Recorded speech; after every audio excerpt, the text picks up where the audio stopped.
Good evening, and welcome to the second installment of AWA's Wild Thoughts podcast. My name is Bill Ingersoll, and I am joined tonight by Pete Nelson. Good In this evening. episode, we will be discussing the thorny issue of roads in the Adirondack Forest Preserve.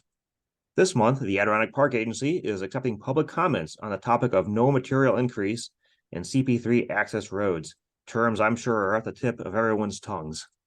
For the next 30 minutes or so, we will talk about what exactly the AP is asking of we the people, what these wonky phrases mean, and what's at stake for wilderness and the Adirondacks. So let's get started.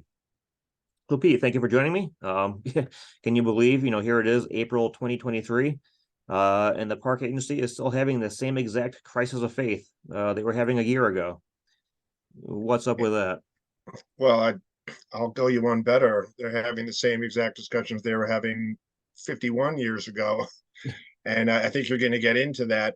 I think that the politics and pressures for different kinds of use and the challenge of managing this massive forest preserve leads to some really unfortunate choices. And I think we're going to get into why the APA's current investigation of no material increase is full of problems and certainly deserves a challenge.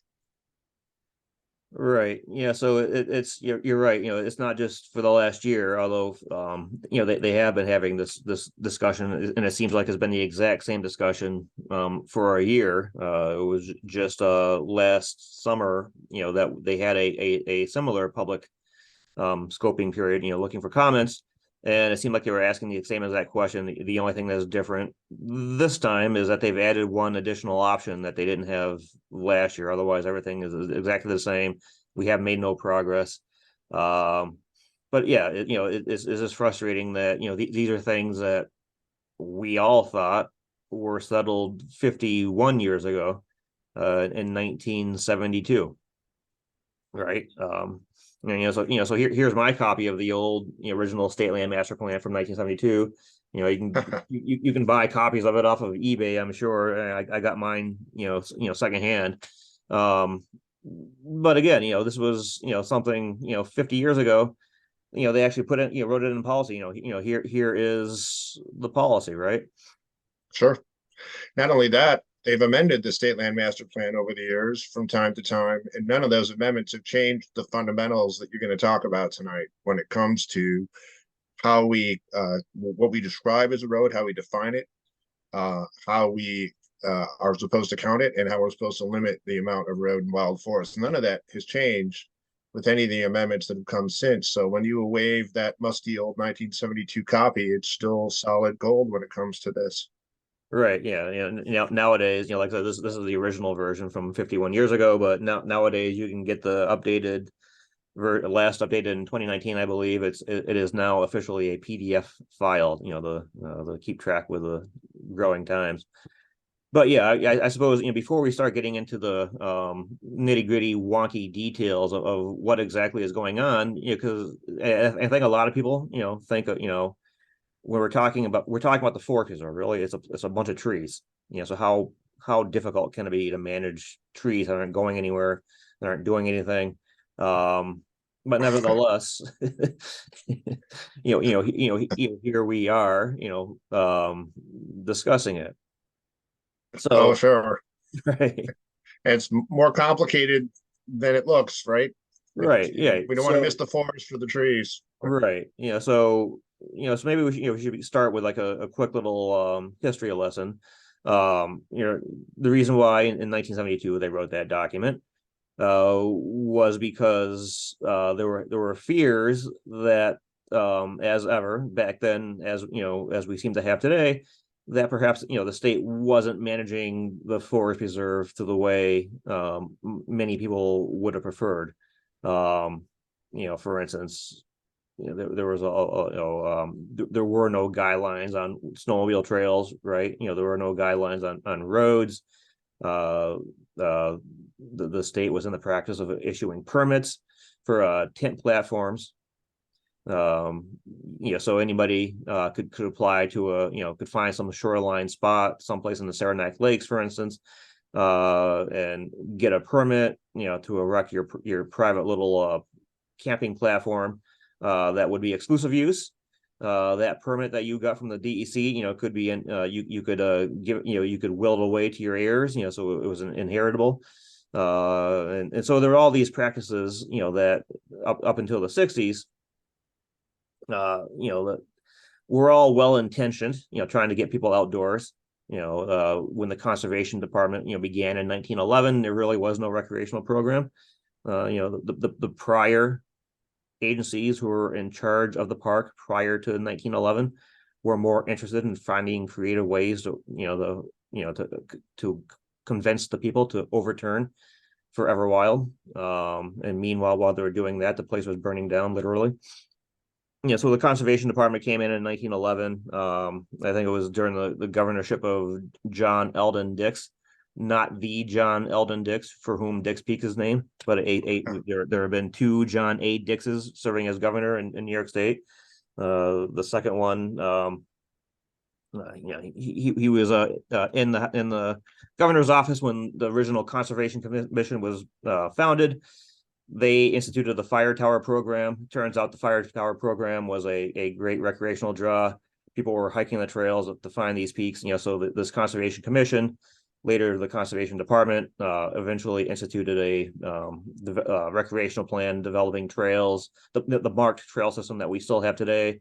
The standardized lean-to design, so on and so forth. So they so the conservation department, they wanted to create recreation, bring people into the Adirondacks, to people places where they weren't going. There was this wonderful natural resource, but by the 1960s, people were feeling they had gone too far in certain cases.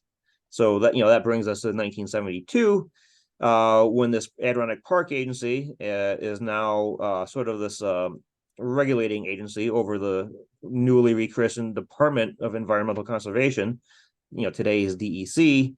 They created, this master plan, that we've been talking about, that basically said, sort of reminds me in a lot of ways of Captain Picard in a famous Star Trek movie when he says about the Borg, this far and no further. That's a lot of what the park agency is saying.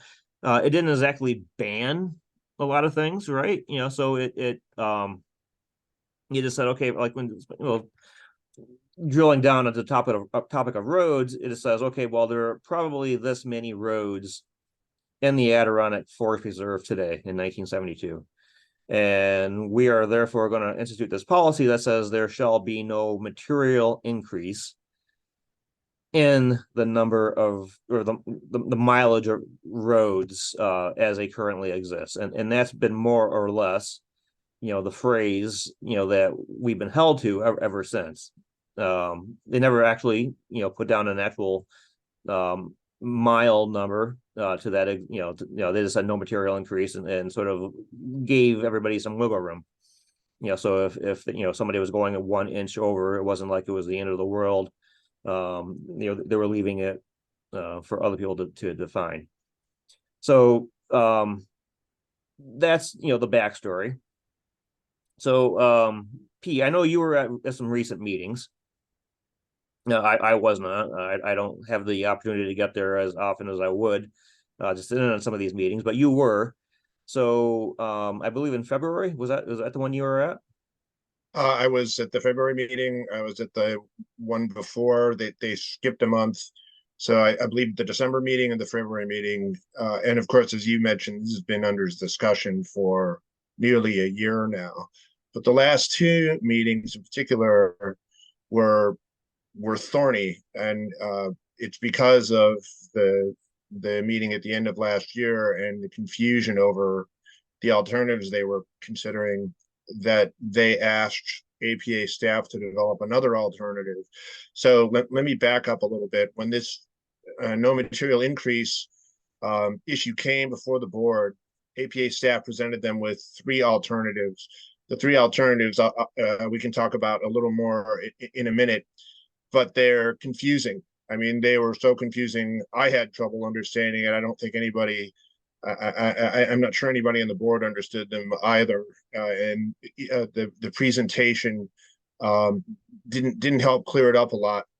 And there are a couple of factors in particular that make it confusing. I'll come back to those. So at the end of the year, where we stood is we are looking at three alternatives that the board is wrestling with, and they asked for a fourth that was simplified. And the public comment period we're in now, which I think, Bill, you and I will agree is fraught with difficulties and represents a considerable risk to our interest in wild places. This alternative four, is what's under public comment right now. And at the meeting where that was discussed, there was the same lack of clarity that we've seen for the last year. So there are lots of factors. Let me try to just simplify it to two things in particular that are causing trouble. First, this one piece of background before I get to the two things. What you talked about, Bill, of course, is right on the money with the history, but it's worth pointing out that the roads that were never counted in 1972 precisely presented a huge challenge. You know, every time the state would acquire land, it would acquire roads. The state land master plan clearly says the state can't build any new ones, but whenever a parcel of land was acquired, roads would be there for all sorts of purposes in areas that would be classified as wild forest. They could have been logging roads, they could have been administrative roads, they could have been roads that led to private inholdings. So it's very hard to determine exactly how much is out there. How much was out there in 1972 and how much is out there now. So that sort of confuses the whole matter. The two things that have then magnified that confusion are these. First, the no material increase was clearly stated in the state land master plan in 1972. The word material refers to an absolute. It doesn't say no relative increase. It says no material increase. So it's pretty clear that the people who wrote the state land master plan wanted to keep any increase in roads to an absolute minimum, and not in any way that was substantive exceed the roads that were in place in 1972. But in 2008, there was a negotiation over snowmobile trails, which are part of this whole discussion. They're considered separate, and they too were under the dictate of no material increase from 1972. But in 2008, negotiations, and of course snowmobiles have been contentious for decades, led to a policy that a material increase in snowmobile trails was anything over 14.7%. So we'll just say 15%. That's what most people are saying. But it allowed the state to consider snowmobile trails that were added to the total to not be material if they were less than 15%. So that's confused the whole issue, because now the APA, in the alternatives that it has been considering since last year, is asking a question about whether 15% is a material increase or not. So that's one complicating issue. My comment on that one is, I teach mathematics, and I can tell you that I teach statistics actually at the college level.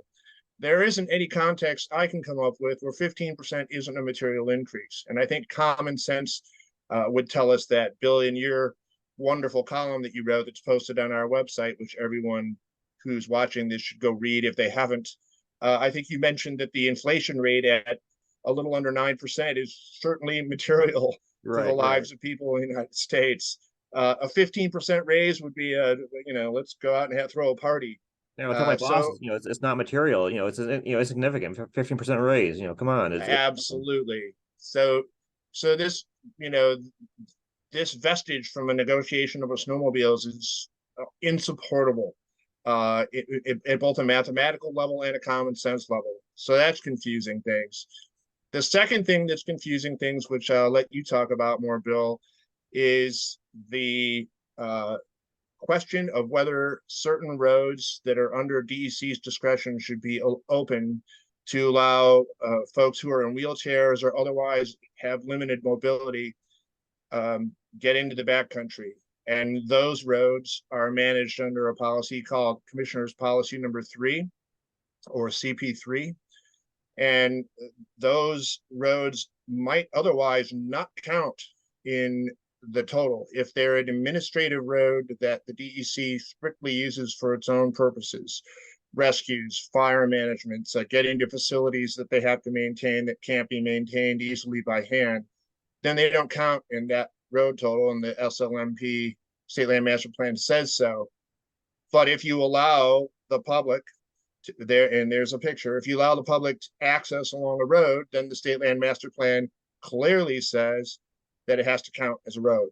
So this commissioner's policy is tied to a settlement called the Galusha settlement that I'll let Bill talk about. But that's a complicating factor as well, because the APA board is debating whether those roads that are opened for people of limited mobility should count. The State Land Master Plan is absolute about it. Of course they should, but it's a complicating factor. So Bill, could you fill us in a little bit more about the Galusha settlement and CP3 roads? As best as I can. Before we got started, tonight, I was looking up at the park agency's website and the meeting materials that they posted for their March meeting, and this is it right here. It's a relatively simple 6-page document, but this is where they kind of outline their dilemma, what the agency sees as their dilemma, which is that based on modern estimates. We do have to bear in mind that in 1972, their ability to measure the length of roads was fairly crude. Nowadays, we have GIS and all sorts of other gizmos that let us do it more accurately. But they're saying that based on current counts in 1972, there was a total of 211.6 miles of roads in the Adirondack Forest Preserve. And these were roads that were, all over the place. There were probably some of that mileage includes roads that no longer exist, or I should say that were closed and repurposed for other things. But nevertheless, that is the official tally of what existed in 1972. And if we're going to use this no material increase provision from 1972, then this is more or less the benchmark to which, we have to measure ourselves today. So they're saying, that, again, by modern estimates, if we look at today's Forest Preserve road system, they're counting 206.6 miles, which means that we actually lost 5. Great. But the problem is that's when we don't count these CP3 roads that are used to provide access to people who can't physically hike for one health reason or another. Now, Galusha, that happened right about at the beginning of my Adirondack advocacy career. So I can't take credit for it. I wasn't there in the courtroom when it happened. It was sort of one of those things that was just in the news when I was starting to follow Adirondack events. But it was the settlement was issued in 2001. It involved some litigants who were suing the state for motorized access to the state land. And I think in their heart of hearts, the litigants would have happily have accepted motorized access at their discretion to go where they wanted to. But that's not exactly what they got. They did win. The decision was in their favor. But it was not one that sort of let people decide where they're going to run their ATV or their Jeep. What it did say was that DEC, you have all these roads that you're using for yourself for administrative access, but you're otherwise gating to the public. One of the poster childs for that category being the road to Camp Stantononi, which obviously is a road that we need if we're going to maintain those buildings back in there, but is not open to the general public. so, that's a good example of a road. So, if there are people with, qualifying health concerns and disabilities and so on, why would we not want to let them use those roads? Create some program, where they can have a permit to use those roads because of their abilities, whereas the rest of us who can, have to hike in or so on and so forth. So that one, that road is probably the most famous. There are a whole bunch of others, that are, many of them are not quite so well built as the road to Camp Santoni. But the Galusha settlement, it listed like a few low hanging fruit, things that the DEC could do right away, to enhance recreational access for people with mobility impairments. I remember back in the day, there were these new campsites that they installed in the Moose River Plains, that were modified for universal access. That they hardened trails to places like Helldiver Pond and Ice House Pond in the Moose River Plains, so that, these now became these exquisite little trails that anybody could do. You didn't have to be, in the prime of your youth to hike these trails. They were stone dust paths, so you could literally, take a wheelchair or a baby stroller or whatnot. A few other routes, that were technically roads in the Moose River Plains that were open to people with CP3 permits. And so, those are some of the low hanging fruit that the Galusha settlement named. But otherwise, it directed, the DEC to kind of consider these other programs as they're doing routine management for the rest of the Adirondack Park, for places like Vanderwecker Mountain Wild Forest, Black River Wild Forest, and Wilcox Lake Wild Forest, and so on and so forth. Many of which did bear out as these management plans were issued. Some of them still are waiting in the wings. But basically, CP3, which the CP stands for Commissioner's Policy, it's the permit program that for the people who need them can get these permits to utilize these very specific routes, for access that the rest of us don't necessarily have. And most of them are quite inoffensive. We aren't talking about places that go deep into the middle of your favorite remotest wilderness area. There are places that lead to unique things. That do provide some access to scenery, to places to go fish, so on and so forth. But what gets me is the way that this paragraph that that we're looking at sort of frames these CP3 routes as the villain. Right. Yes. I'm so glad that you wrote that, because it really does. Now the pressure is on how do we qualify this access, the CP3 access, which means the pressure's on the people who would use it. We don't have any objection to people using those roads, because it really boils down to something fairly simple. And it's our position, of course, and it's the interest that we've written and that we will be commenting to the APA on. A road is a road.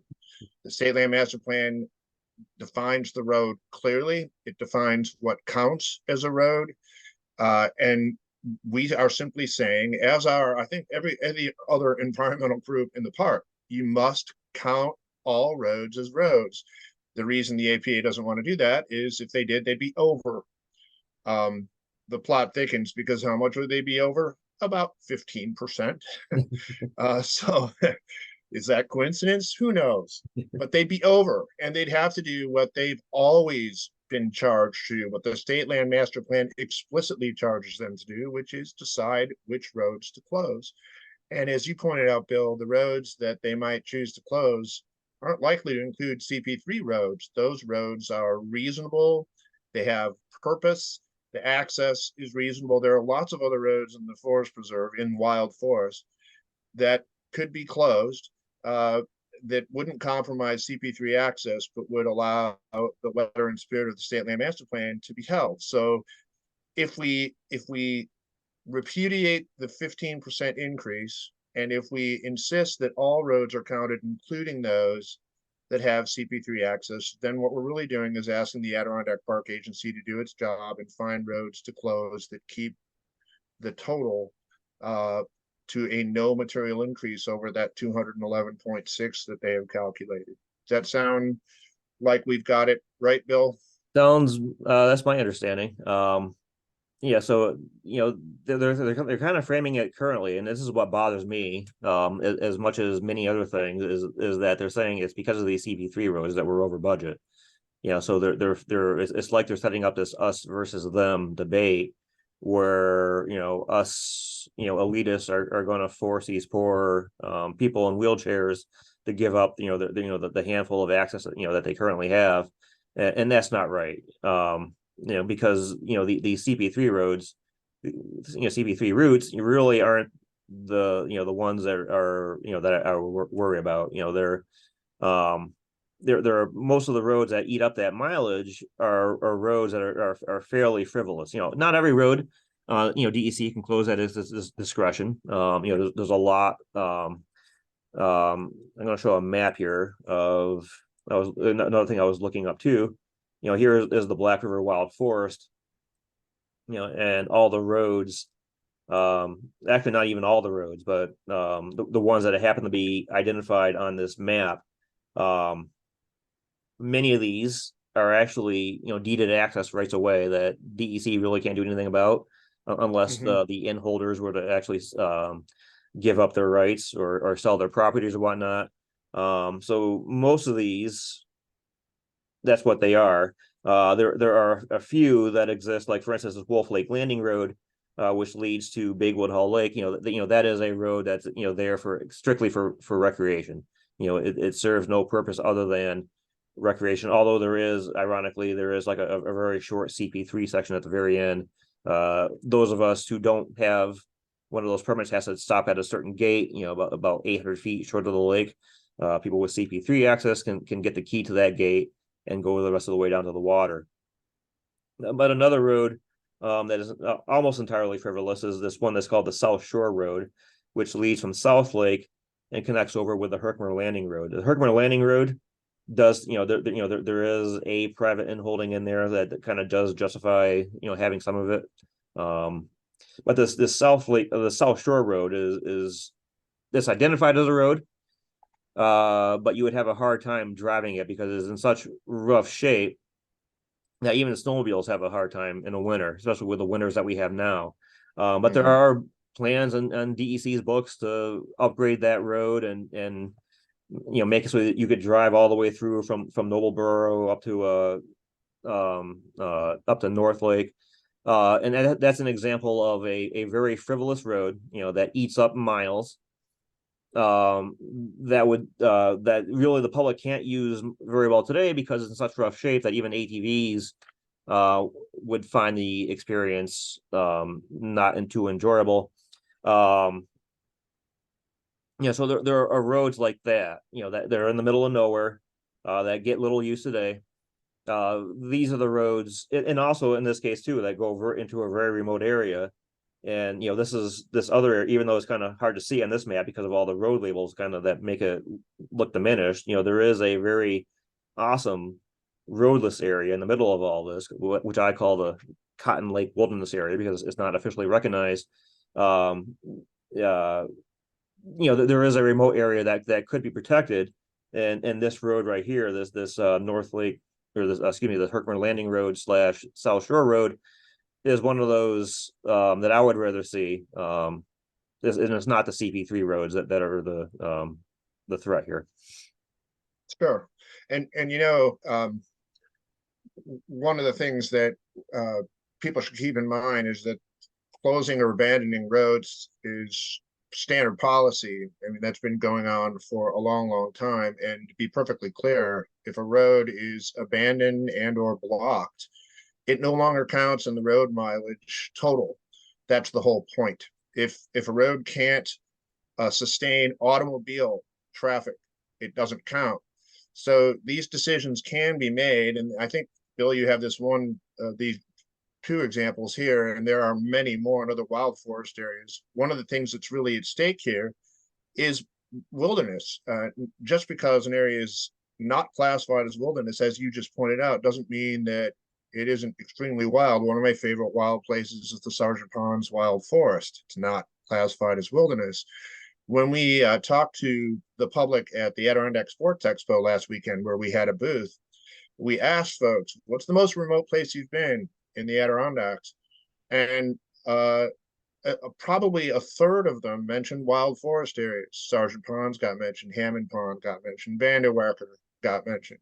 So when remoteness and wild forest character, which is clearly defined as the paramount consideration in the state land master plan, is affected by roads, the opportunity to pick smart roads to close is an opportunity to protect and expand some of our wildest places.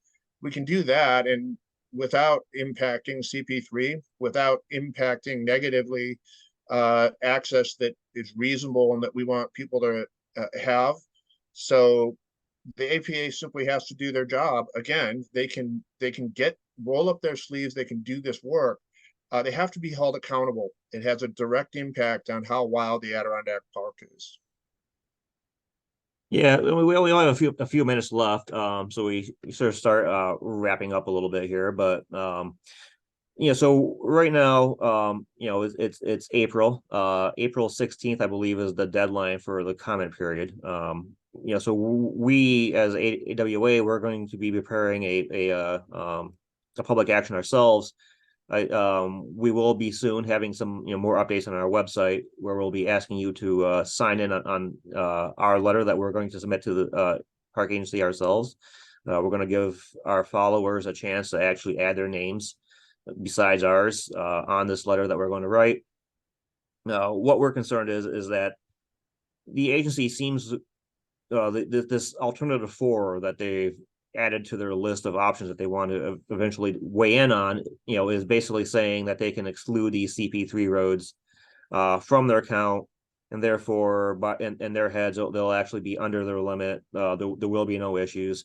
The problem, not that we want to see these CP3 roads, eliminated. The problem is that that's not how the process works, right? So the state land master plan, which set this no material increase, basically says all road. Well, it doesn't say this, but when you boil down what the various guidance says, and add them all up, it basically amounts to that all roads within the wild forest areas count.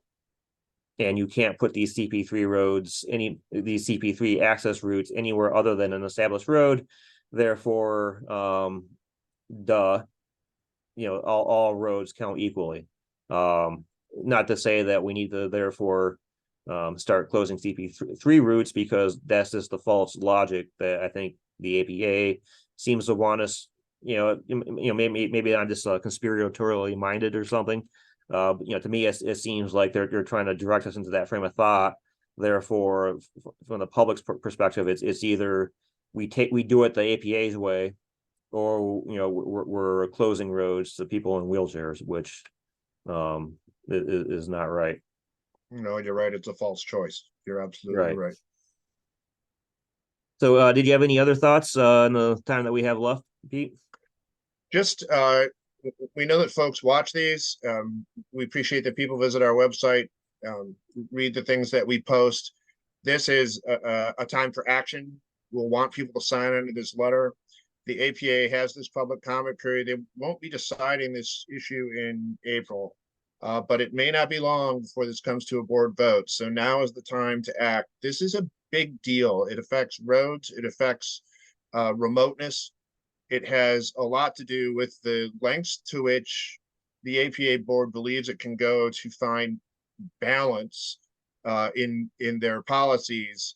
And that's problematic because every time they do that, they move further away from the fundamental protections that the state land master plan orders them basically to do. So this is the right time to hold people accountable, and Bill and I are all in, and AWA was all in, but we need you. So we're excited to offer this, and we're hoping a lot of people will join our cause. It worked in the Boreas campaign, and it can work now. Right. So it's when you're when you're one of your favorite things is remote areas and deep in the woods, few things are more existentially threatening than a deep road that provides access. Reminds me of the story of a Bob Marshall, who had cut his teeth in the Adirondacks before moving on to Montana and Alaska.